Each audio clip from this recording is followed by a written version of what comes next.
السلام علیکم۔ آپ کے اپنے چینل ناولس لائبریری میں آپ سب کا تہہ دل سے خوش آمدید کرتی ہوں۔ امید کرتی ہوں کہ آپ سب ٹھیک ہوں گے۔ الحمدللہ میں بھی ٹھیک ہوں۔ ہماری ناول کا نام ہے لا حاصل خواب، رائٹر پلوشہ صافی، قسط نمبر 36۔ گھر آ کر بھی زہران کے وہی سوالات تھے۔ زمروش کہاں رہتی ہے، کیا کرتی ہے، مہابیر کو کیسے نظر آتی ہے، کیا باتیں کرتی ہے، اس وقت کہاں ہے، کیا اسے دیکھ رہی ہے۔ زہران کو ایک ایک لمحے کے متعلق جاننا تھا۔ مہابیر نے اس کے کچھ سوالوں کے جواب تو دیے اور کچھ اگنور کر گیا۔ پاپا، آخری سوال۔ بیڈ پر لیٹے اس نے مہابیر کی جانب رخ کیا۔ دن بھر کا تھکے ہارے مہابیر کو نیند کی اشد ضرورت تھی، لیکن زہران کی انرجی اب بھی باقی تھی۔ زہران، سو جاؤ، مجھے بہت نیند آ رہی ہے۔ اس نے چت لیٹے بازو آنکھوں پر رکھے تردید کی۔ زہران کے دماغ میں اب بھی کئی سارے سوالات تھے، لیکن مہابیر کے ڈانٹ کے ڈر سے خاموش ہو گیا اور کروٹ بدل کر سونے لیٹ گیا۔ مہابیر اس کے خاموش ہوتے ہی نیند کی وادیوں میں چلا گیا، جبکہ زہران اب بھی اپنے ماما کے خیالوں میں گھرا ہوا تھا۔ صبح اس کی آنکھ دیر سے کھلی۔ آغا صاحب، اماں بیگم، ابان اور مہابیر سبھی ناشتہ کر کے اس لاؤنج میں بیٹھے سیاسی بحث و مباحثے میں مصروف تھے۔ زہران اونگتے ہوئے آیا اور مہابیر کے بغل میں ڈھہ گیا۔ سر مہابیر کی گود میں رکھ کر پھر سے آنکھیں موند گیا۔ رات دیر تک نیند نہ آنے کی وجہ سے وہ ابھی بھی سویا ہوا تھا۔ اماں بیگم نے اسے اٹھانا چاہا تو چڑ گیا۔ ماما، سونے دے۔ اس نے چڑھ کر گردن گھماتے ماما کو پکارا۔ آغا صاحب اور مہابیر خاموش ہو گئے۔ دونوں نے بیک وقت زہران کو دیکھا۔ اماں بیگم دل گرفتہ ہو کر پیچھے ہو گئی۔ مہابیر نے اپنے گود میں رکھے اس کے سر پر ہاتھ پھیرا۔ مہابیر، آغا صاحب نے اسے مخاطب کیا، پتہ نہیں یہ کہنا مناسب ہے یا نہیں، پر تمہیں دوسری شادی کرنی چاہیے۔ انہوں نے قدرے جھجکتے ہوئے اپنا نظریہ شریک کیا۔ مہابیر نے اچنبے سے انہیں دیکھا۔ ابان خوش ہوا، اس کے ذہن میں انفعال کا چہرہ ابھرا۔ آغا صاحب، یہ آپ کہہ رہے؟ مہابیر حیران ہونے کے ساتھ ساتھ ہرٹ بھی ہوا۔ زہران ابھی چھوٹا ہے، اسے ماں کی ضرورت ہے۔ آغا صاحب نے وضاحت دی۔ تیرے آغا صاحب کہہ تو ٹھیک رہے ہیں، میری بھی عمر ہو گئی ہے۔ اماں بیگم نے اضافہ کیا۔ ڈاکٹر انفعال، وہ بہت اچھی ہے اور مہابیر کو پسند بھی کرتی ہے اور زہران کی بھی اچھی پرورش کرے گی۔ ابان نے اپنا نظریہ پیش کرنے میں دیر نہ کی۔ بس کرے آپ تینوں۔ مہابیر جھنجلا کر کھڑا ہو گیا۔ ان تینوں میں خاموشی چھا گئی۔ مہابیر کے کھڑے ہونے پر زہران کا سر اس کی گود سے سرک کر صوفے پر گیا۔ زہران اس اچانک جھٹکے پر بیدار ہوا۔ میری زندگی میں اب کسی خاتون کے لیے کوئی جگہ نہیں ہے اور نہ کبھی بن سکتی ہے، اس نے انگلی دکھاتے ہوئے کہا۔ رہی زہران کی بات تو اس کے لیے میں کافی ہوں۔ آخری فیصلہ سنا کر وہ لمبے لمبے ڈگ بھرتا کمرے میں چلا گیا۔ آغا صاحب، اماں بیگم اور ابان میں متفکر نظروں کا تبادلہ ہوا تھا۔ زہران نے پورا اٹھ کر باری باری ان تینوں کو دیکھا اور پھر اپنے پاپا کے پیچھے کمرے میں چلا گیا۔ مہابیر بیڈ کے کنارے بیٹھا ہاتھوں میں سردی اپنے جذبات ضبط کرنے کی کوشش کر رہا تھا جب زہران اندر آیا۔ پاپا، آپ دادا صاحب اور دادی سے ناراض ہو؟ اس نے معصومیت سے مہابیر کے سامنے آ کر پوچھا۔ نہیں بیٹا، میں ان سے ناراض نہیں ہوں۔ بچے اپنے والدین سے ناراض ہوتے اچھے نہیں لگتے۔ مہابیر نے سر پر ہاتھ پھیر کر خود کو کمپوز کرتے ہوئے جواب دیا۔ اتنے بڑے ہو کر بھی؟ دوسرا سوال قدر حیرانگی سے ہوا۔ ہم جتنے بھی بڑے ہو جائیں، والدین کے لیے چھوٹے ہی رہتے ہیں۔ ہمارے لیے ان کی محبت کبھی کم نہیں ہوتی۔ مہابیر نے اسے اپنے حصار میں لے کر ساتھ بٹھایا۔ میں آپ کے جتنا بڑا ہو جاؤں تو بھی آپ مجھ سے اتنا ہی پیار کرو گے؟ زہران نے مہابیر کے قد کو نیچے سے اوپر تک دیکھا۔ تم جتنے بھی بڑے ہو جاؤ، میرے لیے ہمیشہ اتنے ہی پیارے ہو، بلکہ اس سے زیادہ پیار کروں گا۔ اس نے شرارت سے زہران کو گدگدایا۔ ہنسی سے لوٹ پوٹ ہوتا اس کے حصار سے آزاد ہونے لگا۔ ان دونوں کی محبت بے لوث اور حقیقی تھی۔ کراچی میں قیام کی بقیہ 3 دن ہنسی خوشی گزرے۔ دوسری شادی کے بارے میں پھر کسی نے دوبارہ ذکر نہیں کیا۔ آخری روز واپسی سے پہلے وہ سب شاپنگ کرنے مال گئے۔ زہران ہر دکان، ہر اسٹال کے قریب جا کر ہر چیز بغور مشاہدہ کرنے لگا۔ مہابیر اس کے پیچھے پیچھے چلتا رہا۔ آغا صاحب اور اماں بیگم اپنی شاپنگ کے لیے چلے گئے تھے۔ جبکہ ابان ایک لیڈیز برانڈ شاپ میں جانے لگا تو مہابیر نے اس کے کندھے پر ہاتھ رکھ کر روک لیا۔ وہ ڈاکٹر انفعال کی برتھ ڈے آ رہی ہے، انہوں نے ہمارے لیے اتنا کچھ کیا ہے، سوچا ان کے لیے کوئی اچھا سا گفٹ لے لو۔ ابان نے لیڈیز شاپ میں جانے کی وضاحت دی۔ مہابیر نے سر کو خم دے کر ہاتھ ہٹا دیا۔ ابان کہہ تو ٹھیک رہا تھا۔ اس کے جانے کے بعد مہابیر نے آس پاس نظر دوڑا کر اپنے جانب سے انفال کے لیے کچھ لینے کا سوچا اور ایک جویلری شاپ کے فرنٹ شوکیس میں رکھے سونے کے کھانچے میں سجے پرل ٹاپس پر نگاہ رکھ گئی۔ اس نے خیالی طور پر ٹاپس انفال کے کانوں میں تصور کیا، اسے وہ انفال پر بہت جچے۔ اس نے بنا دیر کیے شاپ کے اندر قدم بڑھا دیے۔ ارے سر آپ ویلکم! شاپ مینیجر اس سے فوراً پہچان گیا۔ مہابیر کو اسے یاد کرنے میں دقت پیش آئی۔ آپ اپنی وائف کے ساتھ ہمارے اسلام آباد برانچ آئے تھے، انہیں ڈائمنڈ نیکلس پسند آیا تھا لیکن لیا نہیں، مینیجر نے یاد دلایا۔ مہابیر کے چہرے پر تاریکی کی لہر دوڑ گئی، دل میں ٹیس سی اٹھنے لگی۔ زمروش کی یاد تازہ ہو گئی۔ سوری سر، وہ نیکلس تو سیل ہو گیا، آپ کہیں تو کچھ اور دکھا دوں، ہمارے پاس بہت سے نئے ڈیزائن آئے ہیں۔ مینیجر نے خوش آمدید کرتے نیکلس شوکیس کے جانب اشارہ کیا۔ نہیں، مجھے وہ ٹاپس چاہیے۔ مہابیر نے اسے روک کر اپنی خواہش بتائی۔ زوران ہر سو چمکتے جواہرات کو دیکھ کر دنگ رہ گیا تھا۔ وہ رولنگ اسٹول پر بیٹھے گول گول گھومتے ہر نوع طرز کی جویلری کو دیکھتا گیا۔ اوہ، وہ مل جائیں گے۔ اسٹاپس کا فریش پیس نکال کر دو سر کو، مینیجر نے جوش و خروش سے کہا۔ مہابیر اس سے نظر ملانے سے کتراتے دیگر شوکیس دیکھنے لگا۔ سر، میڈم کے لیے کوئی اسپیشل پیغام لکھوانا چاہیں گے؟ کوئی پیار کا اظہار؟ مینیجر نے جویلری باکس کے ساتھ ایک خوبصورت کارڈ بھی آگے کیا۔ نہیں تھینک یو، اس نے صرف جویلری باکس تھاما اور کارڈ رہنے دیا۔ دل ہی دل اسے شاپ میں آنے پر پچھتاوا ہوا۔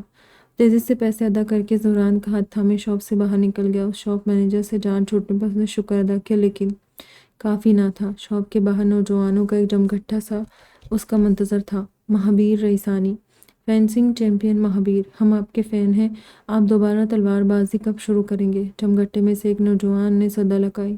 ہر ایک شخص موبائل ہوا میں بلند کیے اس کی تصاویر اور ویڈیوز بنانے لگا۔ مہابیر ان کے گھیرے سے بے چین ہونے لگا۔ اس کی پریشانی چہرے پر واضح ہو رہی تھی۔ وہ سر جھکائے آگے ہوا لیکن کسی نے اسے جانے نہیں دیا۔ جمگھٹے سے خوفزدہ ہو کر اس نے زہران کو مضبوطی سے خود سے لگا لیا۔ زہران متفکر انداز میں سر اٹھا کر اپنے پاپا کو دیکھ رہا تھا۔ اس کے چہرے پر ایک رنگ اترتے اور ایک چڑھتے دیکھ کر زہران کو طیش آنے لگا۔ یہ وہ پہلا لمحہ تھا جہاں زہران کو اپنی ماں سے ملی ذہانت کے ساتھ باپ سے ملے توانائی کا احساس ہوا۔ وہ آبرو ملائے طیش میں آتے مہابیر کے آگے آیا۔ اس نے ہاتھ بڑھا کر سوال کرنے والے نوجوان سے موبائل چھین کر فرش پر دے مارا۔ موبائل کے پرزے اڑ گئے، فضا میں سکوت چھا گیا۔ مہابیر نے حیران ہوتے اسے دیکھا تھا۔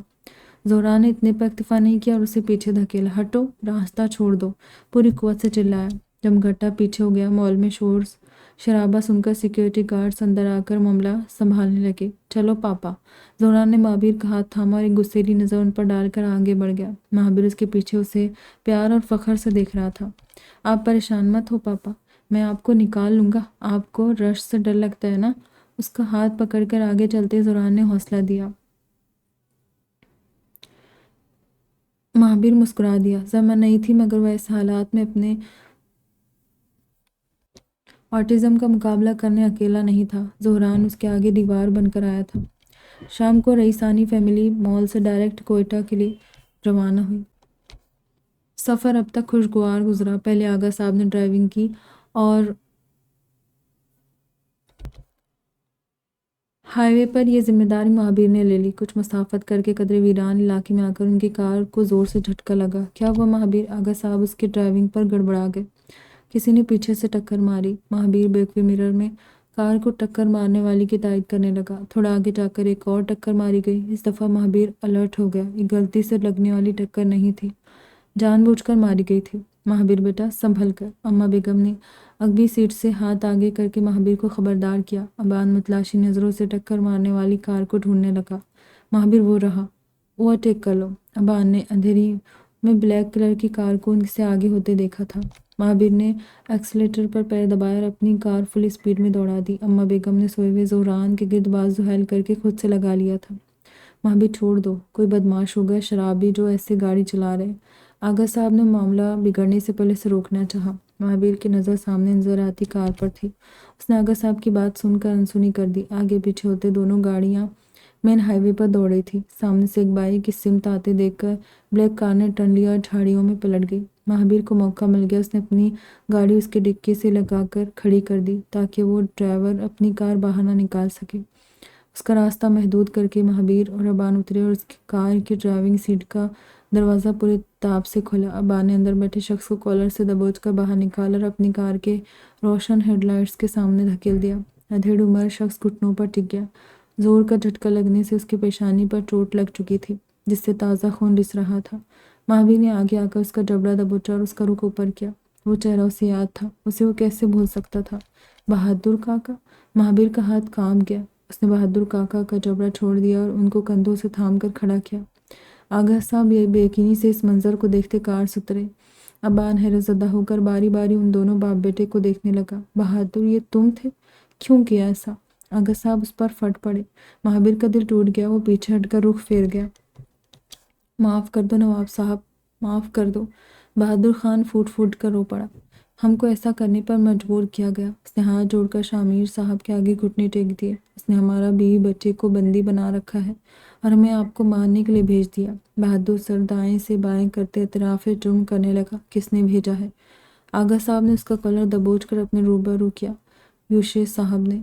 بہادر آغا صاحب کے غضب سے کام کیا۔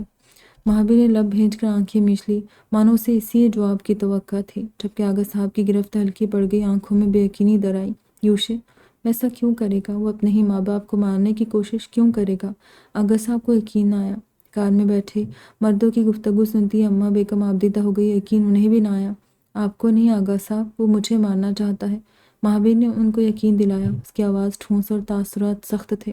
مہابیر بابا، ہم کو معاف کر دو، ہم مجبور ہو گیا۔ اولاد اور بیوی سے جدائی کی تکلیف آپ سے بہتر کون جان سکتا ہے؟ ہم آپ کا کتنے سال کیئر ٹیکر رہا ہوں، آپ میرے لیے اولاد جیسے ہو، پر جذبات میں بہہ گیا۔ سمجھ ہی نہیں آیا کیسے اپنی بیوی کو یوشے کے قید سے آزاد کرواؤں۔ بہادر کاکا لرزتے مہابیر کے روبرو ہوئے۔ مہابیر نے ان کا شانہ تھپ تھپا کر درگزر کیا۔ کیا کہا ہے اس نے آپ سے؟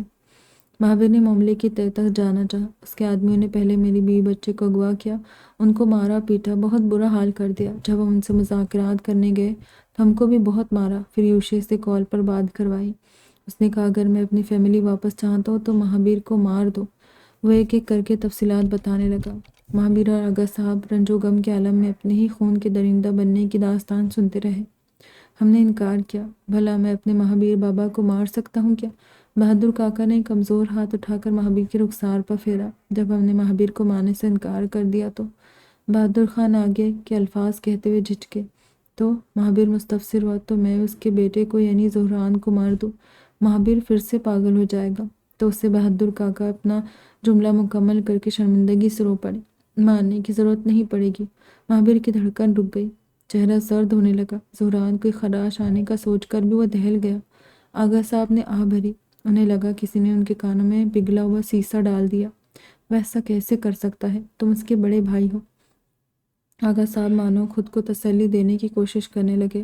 ویسا کر سکتا ہے، زمروش کو بھی اسی نے مارا ہے۔ مہابیر کرب سے چلا اٹھا۔ آغا صاحب سانس نہیں لے پائے۔ اماں بیگم کا منہ کھل گیا، آنکھیں بڑی ہو گئی۔ انکشاف ان دونوں کے ساتھ ساتھ بہادر کاکا اور ابان کو بھی ہلا گیا۔ جو مجھ سے میری زمر کو چھین سکتا ہے آغا صاحب، اس کے لیے میرے بیٹے کو مارنا کوئی بڑی بات نہیں ہوگی۔ مہابیر درد و غم سے بلک اٹھا۔ یا اللہ، یہ کیسا انسان ہے؟ ایمان، ضمیر، انسانیت، کیا سب ختم ہو گیا اس میں؟ لعنت ہے ایسی اولاد پر۔ آغا صاحب نے سر پکڑ لیا۔ انہیں یوشے کی حرکات پر یقین کرنے میں وقت لگ رہا تھا۔ ان کے آنسو جاری ہو گئے۔ اماں بیگم بے آواز روتی زمروش کے آخری لمحات یاد کرنے لگی۔ مہابیر بابا، آپ نہ ہم کو مار دو، جان لے لو ہماری، ہم نہیں رہیں گے تو وہ میری بیوی بچے کو چھوڑ دے گا۔ آپ ہم کو مار دو، مار دو ہم کو۔ بہادر کاکا راہ حل نکالتے گویا ہوئے۔ انہوں نے مہابیر کے ہاتھ اٹھا کر خود کو خود ہی اس کے ہاتھوں مارنے لگے۔ کاکا، اس سے کچھ نہیں ہوگا۔ آپ کو مارنا اس مسئلے کا حل نہیں ہے۔ آپ کی جگہ کل کو وہ کسی اور کو بھی مہرہ بنا سکتا ہے، ساحر کو بھی استعمال کر سکتا ہے، تو کیا اسے بھی مار دو؟ مہابیر نے زبردستی اپنے ہاتھ ان کی گرفت سے چھڑائے۔ اپنے بیٹے کی مثال سن کر بہادر کاکا نڈھال سے زمین پر بیٹھ گئے۔ پولیس کو خبر کر دیتے ہیں، یہ مشورہ ابان نے دیا جو اتنی دیر سے خاموش کھڑا ان تینوں کا مکالمہ سن رہا تھا۔ پولیس بھی یوشے کی جیب میں ہے، ہمیں کچھ اور سوچنا ہوگا۔ وہ گہری سوچ میں تھا۔ آغا صاحب پیشانی مسلتے دائیں سے بائیں چکر لگاتے راہ نجات سوچ رہے تھے۔ چند منٹ بعد مہابیر ایک فیصلے پر پہنچا۔ اس کے لیے یہ فیصلہ بہت سخت تھا لیکن ضروری تھا۔ کار کے سائڈ سے گزر کر اگلی سیٹ پر آیا۔